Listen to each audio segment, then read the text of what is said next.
Almu'minu mir'atul mu'min. Almu'minu mir'atul mu'min. Mu'mini ni kioo cha muumini. Ni maneno mafupi sana kutoka kwa mtukufu Mtume Muhammad, lakini yana maana pana sana, hasa pale ambapo tutakaa na kuamua kudurusu ya kwamba ni kwa nini mtukufu Mtume Muhammad amfananishe muumini na kioo kwa muumini mwenzie. Hizi ni baadhi tu ya sifa ambazo zinapatikana katika kioo, hivyo pia zinatakiwa zipatikane kwako wewe muumini kumwelekea muumini mwenzie.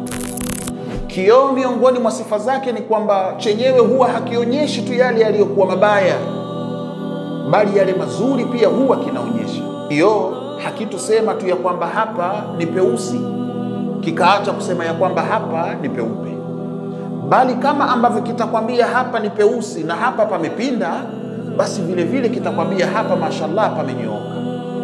Vivyo hivyo muumini anatakiwa kwa muumini mwenzie awe na sifa hii ya kwamba usiwe ni mwenye kumwambia tu mabaya yake, bali una haki na unatakiwa pia uweze kumwelewesha ya kwamba hili ni zuri pia ulifanya.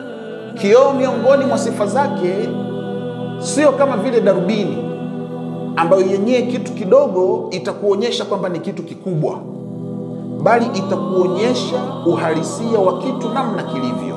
Isiwe kwamba mwenzio amefanya jambo dogo, wewe ukalikuza kujionyesha kwamba ni jambo kubwa kiasi ambacho akaona kwamba kosa hili hakuna mtu aliyelifanya, bali kosa liendane na namna ambavyo wewe utakavyokuwa unazungumza naye.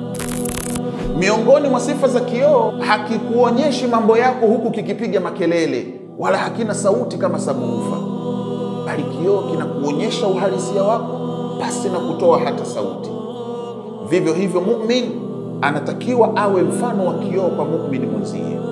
Unapojaribu kumwelewesha mambo yake, basi mwambie kimya kimya, mwenzangu, hapa umekosea.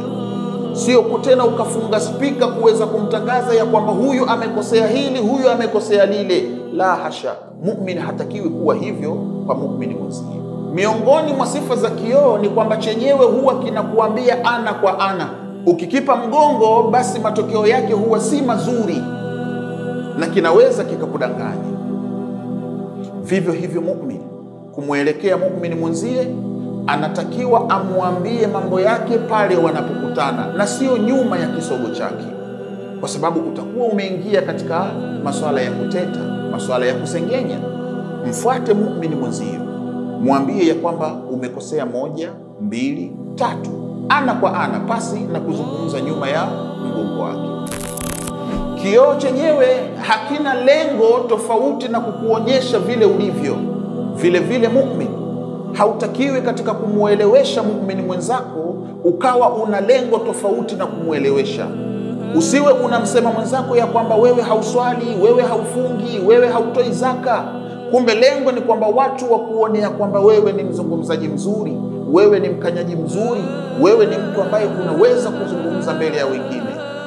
Bali muambie ndugu yako makosa yake, mueleweshe ndugu yako qurbatan ila Allah. Usiwe na lengo tofauti na hilo. Kioo miongoni mwa sifa zake ni kwamba chenyewe huwa hakichagui ya kwamba huyu ni mkubwa ni muoneshe hivi, huyu ni mdogo ni muonyeshe hivi, huyu ni mweusi kidogo ni muonyeshe mweupe, huyu ni mweupe kidogo ni mfifize. Hapana, kioo kinakuelewesha vile ambavyo ulivyo. Uwe mkubwa kitakuonyesha, uwe mdogo kitakuonyesha. Vile vile muumini, kama umechagua kumwelewesha muumini mwenzako, basi usiwagawanye ya kwamba huyu ni raisi, huyu ni kiongozi, nitamwambia polepole, nitamwambia huku na cheka cheka, lakini huyu hohehahe mimi nitazungumza naye kwa ukali, mimi nitazungumza naye kwa lugha ngumu. La, bali unatakiwa uwe kama kioo.